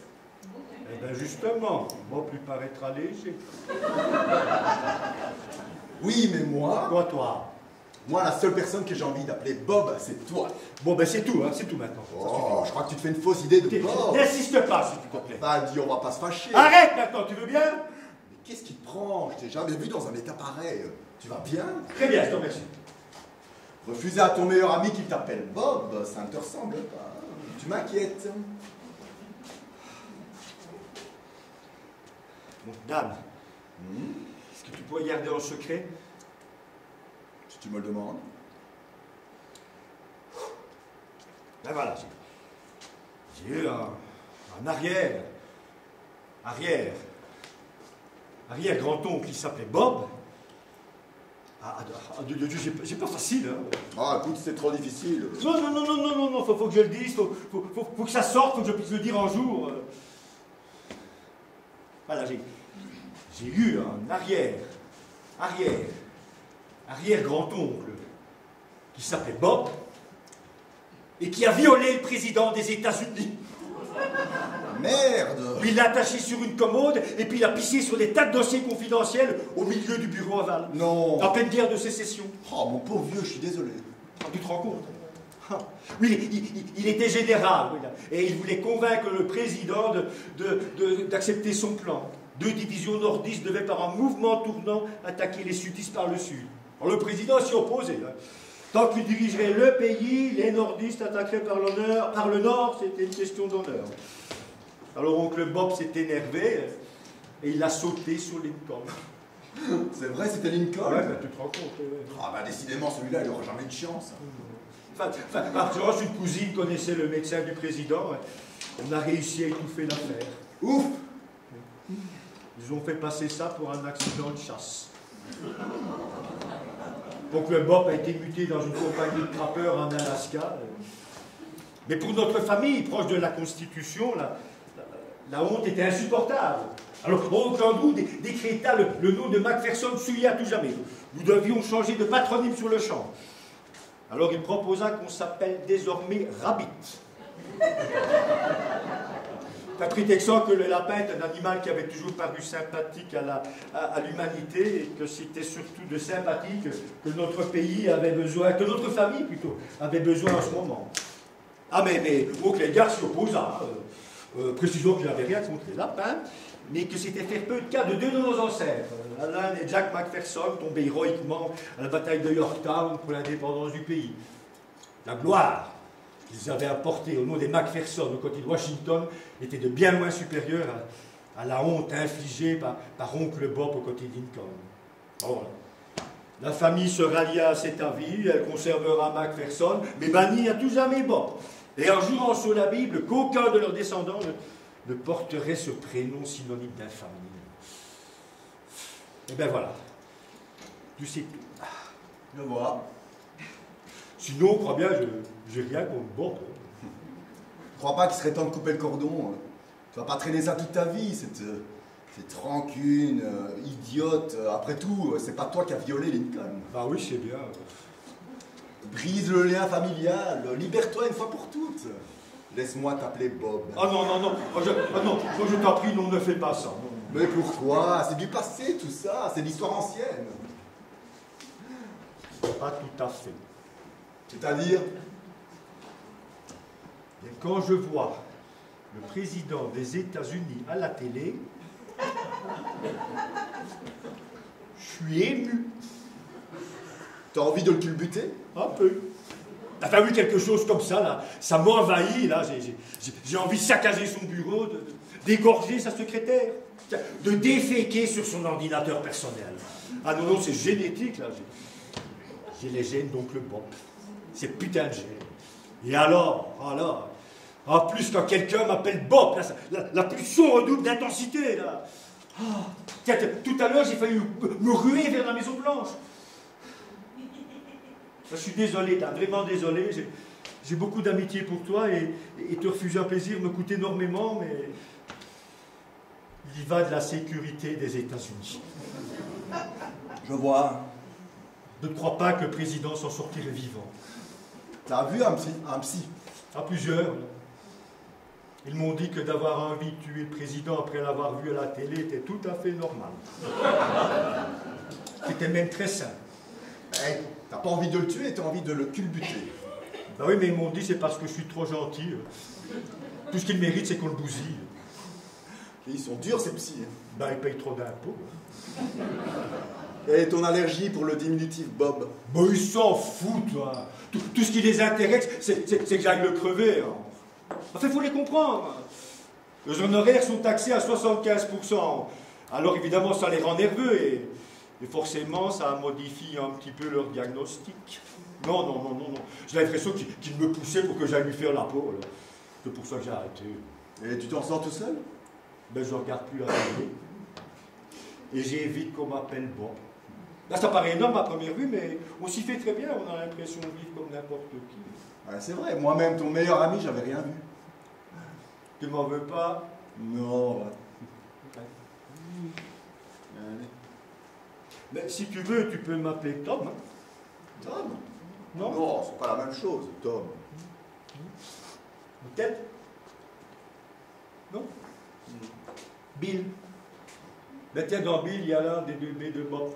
Ah, ouais. Moi, j'aime pas trop Bill. C'est pas Frankie? Jack. Kit. Te fatigue pas. Non, Sam, non. Non, laisse tomber. Mon petit plaisir à moi, c'était de t'appeler Bob, comme ça, tout simplement en marchant. Mais je suis un grand garçon, hein, je ne vais pas mettre en danger la vie du président de l'exécutif de la plus grande démocratie du monde, juste parce que j'ai envie de t'appeler Bob. Je suis fier d'être ton ami, là. Merci. Allez, vas-y.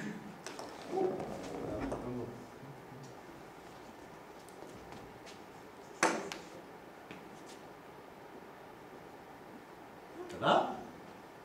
Ça va. Oui.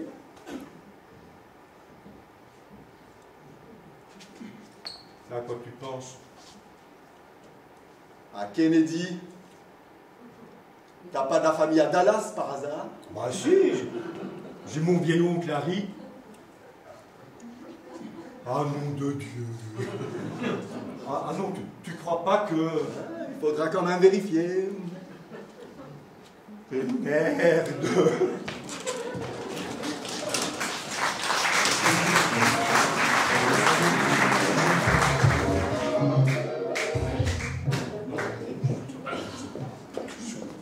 Bravo! Tu lui dis juste bravo, c'est tout.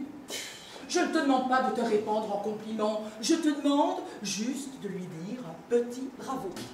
Attention, qui sonne quand même. Pas appuyé, d'accord, mais qu'elle ne soit pas obligée de te faire répéter. Je ne peux pas. Tu ne peux pas dire bravo? Non. Même un petit bravo? Non. C'est quoi? C'est le mot qui te gêne? Non. C'est ce qu'il veut dire. Oh, ce qu'il veut dire. Mais déjà, si tu le dis comme bonjour, il veut beaucoup moins dire ce qu'il veut dire. Ça veut quand même un peu dire félicitations, non? Oui, mais pas plus. Vraiment pas plus. J'ai haï cette soirée, Louise. Tu es consciente de cela? J'ai tout détesté. Les costumes, les décors, la pièce et elle, surtout elle. Justement, comme ça tu n'es pas obligé de lui dire que tu n'as pas aimé. Tu lui dis juste bravo, un petit bravo et c'est fini. On n'en parle plus, tu es débarrassé et moi j'enchaîne. Oh, tiens, sa loge est là. Je n'y arriverai pas. Jean-Claude, tu as vu où elle nous a placés? Au 6e rang d'orchestre, au milieu de tous les gens connus. Elle n'était pas obligée. On n'est pas célèbre, on est même le contraire. Elle a fait ça pour nous faire plaisir. Mais je n'ai éprouvé aucun plaisir. Mais c'est bien pour ça que je ne te demande pas de dire merci. Merci, là, d'accord, ça pourrait avoir un petit côté hypocrite, surtout si tu t'es beaucoup ennuyé. Mais bravo, franchement, bravo, c'est rien. Un sourire, même pas, un demi-sourire, une lèvre qui se retrousse à peine. Je te dis que je n'y arriverai pas. Alors, dis-le 2 fois. 2 fois? Oui, bravo, bravo. 2 fois, ça glisse tout seul. On ne se rend presque pas compte qu'on a dit. Ça file, et on n'a même pas le temps de penser à ce que ça veut dire. C'est un peu comme « oh pardon ».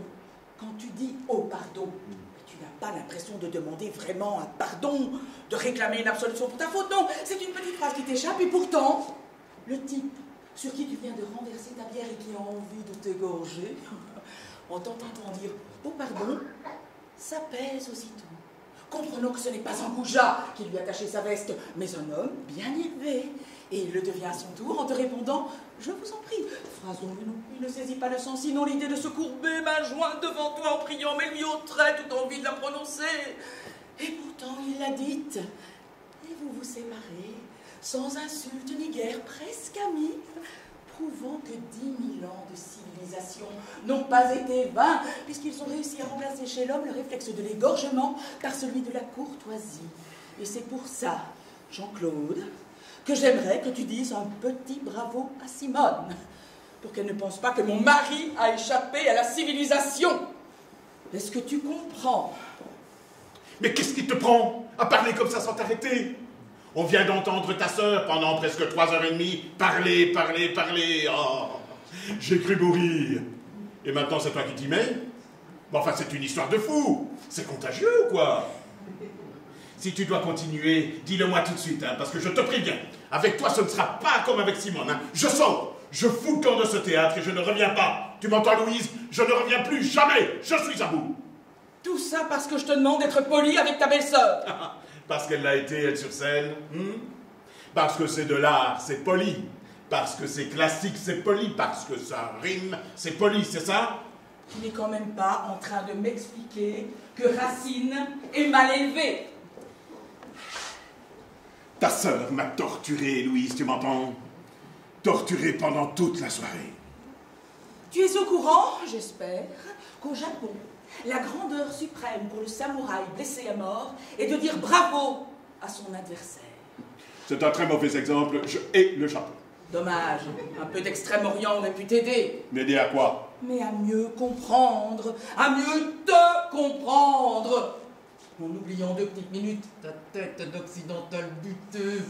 Louise, ne va pas trop loin, je t'ai prévenu, je suis à bout. Parce que figure-toi, quand le samouraï blessé à mort dit bravo à son adversaire, ce n'est pas pour le féliciter, c'est pour l'humilier. Ah bon? Bien sûr, c'est la vengeance suprême. Ton sabre a meurtri mon corps, mais mon âme est intacte. Et elle te dit bravo. Mais voilà la victoire, la vraie. Car en vérité, en disant bravo à son adversaire, mais c'est à lui-même qu'il se dit bravo. Bravo d'avoir dit bravo à son bourreau. Maintenant, si tu refuses de te dire bravo en disant petit bravo à Simone, c'est ton affaire. Mais un homme qui n'a pas hurlé pendant cette représentation ne peut pas se dire bravo, Louise. Quand je pense que j'ai résisté à ce supplice sans broncher, comme un lâche, sans rien dire, pendant très exactement 223 minutes et 17 secondes. Ah oui, ça j'ai vu, tu l'as regardé ta montre. Ah oui, tout le temps. À un moment, j'ai même cru qu'elle s'était arrêtée. Pendant sa longue tirade, là, avec le barbu, le mari. Ça n'avançait plus. Et là, je me suis dit, la garce, elle nous tient. 800 personnes devant elle, coincées dans le fauteuil. Elle nous a bloqué les aiguilles pour que ça dure plus longtemps. Là, je ne sais pas comment j'ai tenu, je ne sais pas. Oui, enfin, n'exagère pas, tu n'es pas mort. Non, c'est vrai, Louise. Tu sais pourquoi? Parce que je me suis mis à répéter sans cesse un mot, un petit mot, un mot magique. Oh, entr'acte. Entr'acte. Merci d'être jamais venu. 5 actes sans 7 secondes d'interruption, Louise. Tu appelles ça la civilisation? 15 ans d'attente, Jean-Claude. 15 ans que Simone attend d'entrer à la Comédie Française. Ça y est, c'est fait. Elle est engagée. Et miracle, on lui offre le rôle dont elle rêve depuis toujours. Ce soir, et pour la première fois de sa vie, elle vient de jouer Phèdre dans le plus prestigieux théâtre d'Europe. Et toi, son beau-frère, tu refuses de lui dire bravo, juste un petit bravo. Mais qu'est-ce que tu es devenu? Un animal. Elle vient de jouer Phèdre pour la première fois de sa vie. Mais enfin, tu te moques ou quoi? Et le jour de notre mariage, tu l'as oublié? Elle l'en a déclamé tout en morceaux comme ça, en plein milieu du repas sans prévenir personne.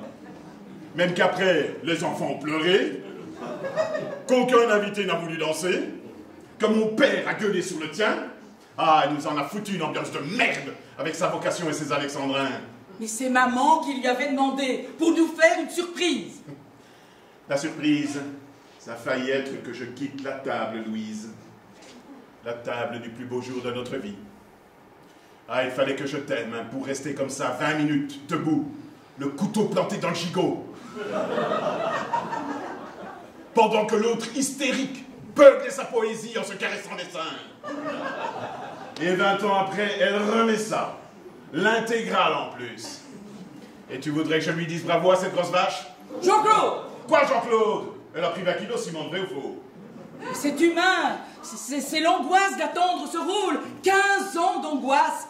Forcément, elle a compensé par la nourriture. Oh, mais franchement, c'est pas ça qui compte. Quand on est habillé en toge, ça compte quand même un peu, hein? Pourquoi tu es venu, Jean-Claude? Pardon? Pourquoi tu m'as accompagné à cette générale? Enfin, tu plaisantes. Mais parle-moi du monde. Tu connais la silhouette de Simone. Tu savais qu'elle allait jouer Phèdre. Pourquoi tu es venu? Mais parce que ça fait 3 mois que tu me bassines jour et nuit avec la première de ta sœur qu'il ne faut manquer sous aucun prétexte. La soirée du 24 février a été soulignée en rouge sur tous les agendas, tous les calendriers. C'est devenu une fête familiale. Chez nous, cette année, on aura eu Pâques, Noël et Phèdre. Et à ce propos, je te signale que ni ton père, ni ta mère, ni ton frère ne sont là ce soir. Elle n'avait que 2 places pour la première. Et pourquoi t'es tombé sur nous? Pourquoi? Et oh. Hein? Est-ce que tu peux lui dire juste oh? Elle sort de sa loge. C'est toi qu'elle regardera en premier, j'en suis sûre. Tu la serres aussitôt dans tes bras et tu lui dis oh. Tu n'as même pas besoin de le dire fort. Tu lui susurres dans l'oreille oh. Oh? Oui. Je pense que dans Bravo, ce qui compte surtout, c'est le O. Les autres lettres sont pour ainsi dire inutiles. Tu as entendu à la fin de la pièce pendant les rappels, les gens applaudissaient en criant bravo, vo. Mais c'était surtout le O qui résonnait. Avec, pour être honnête, un petit rien de vo. Voilà. Vo. Ce serait parfait. Tu me demandes de dire veau à ta sœur? S'il te plaît. Veau? Oui. Louise, est-ce que le moment ne serait pas venu de faire le point sur notre couple? J'en étais sûre. La fuite, la tangente, l'esquive. Une fois de plus, tu cherches à échapper à ce que je te demande. Jamais le moindre effort pour me comprendre, pour me satisfaire. Parce que toi, tu en fais des efforts, peut-être. Beaucoup, Jean-Claude. Beaucoup. Oh, je rêve. Mais je te signale, par exemple, que je t'ai proposé d'enlever 75% du mot bravo. Après m'avoir fourgué 4h30 de ta sœur. 3h30. Ah oui? Et l'heure qu'on est en train de passer à piétiner devant sa loge, ça compte pour du beurre? Mais elle se lave. Tu ne vas quand même pas compter de la même manière Simone dans Phèdre et Simone sous sa douche. Mais c'est toi que je compte en ce moment, Louise. Toi qui m'épuise autant qu'elle sur scène, qui t'additionne à ta sœur. J'ai la double ration. Je me rends compte que dans un théâtre, vous êtes les mêmes, aussi assommantes que l'autre. Détrompe-toi, Jean-Claude. Je suis très loin d'être comme Simone. Très loin. Parce que moi, dis-toi bien que si un jeune homme aux cheveux bouclés, les mollets sanglés par des lanières de cuir, traverser un jour ma vie. Mais je pars avec lui, illico, sans me retourner, sans hésiter, je file avec Hippolyte, à Scatos, à Scopelos, à Mykonos, où il voudra. Et je te plante là, toi et ton cerveau de queue lacrante.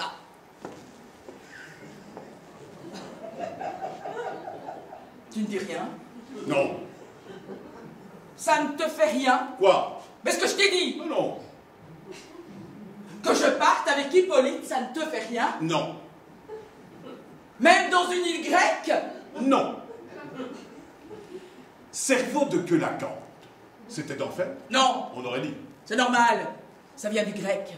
Koilos, creux. Et acantha, épine. C'est un gros poisson. C'est notre ancêtre. Avant le singe. Ah, quand même. Pardonne-moi, je ne pensais pas ce que je disais.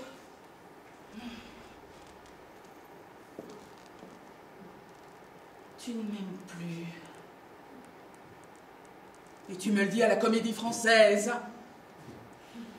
J'ai l'impression que ni toi, ni moi, on gardera un bon souvenir de cet endroit. Où tu vas? Dehors, boire une bière. Tu reviendras. Je ne pense pas. Fais attention de ne pas la renverser sur ton voisin. J'essaierai. Jean-Claude? Jean-Claude!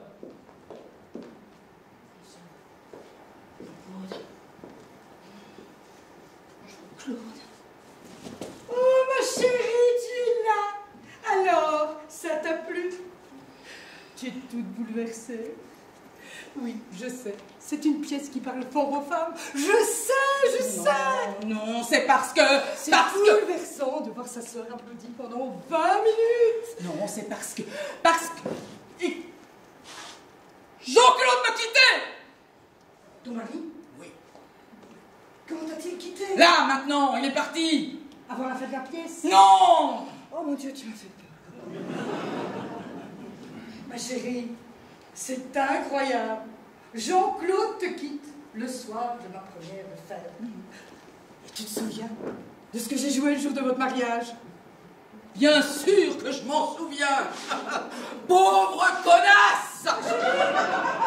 Salope. Mais que se passe-t-il? Ordure. Putain.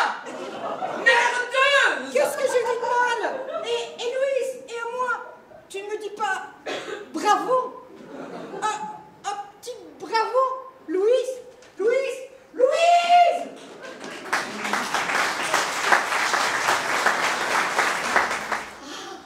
Voilà le grand bassin. Vous entendez le bruit de l'eau? Il y a des dindons dans l'estomac? C'est la vraie question que tu te poses. Il y a des coques de porc dans l'esco?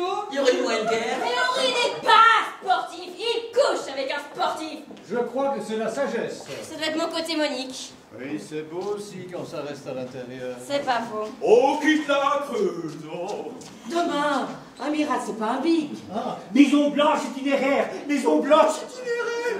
Bobby, ça pourrait peut-être aller Bobby. Et vous y pensez souvent? Ah, Kennedy? Mortel, c'est carrément mortel. Et mon petit bras? Oh! Comme c'est beau le grand bassin. Quand ça reste à l'intérieur. La bière, c'est ça la civilisation. J'ai rêvé d'un dindon. Il couchait avec un sportif? Si je la haïssais, je ne la fuirais pas. Vous y pensez souvent? Ah, Kennedy, Bob Kennedy, très souvent.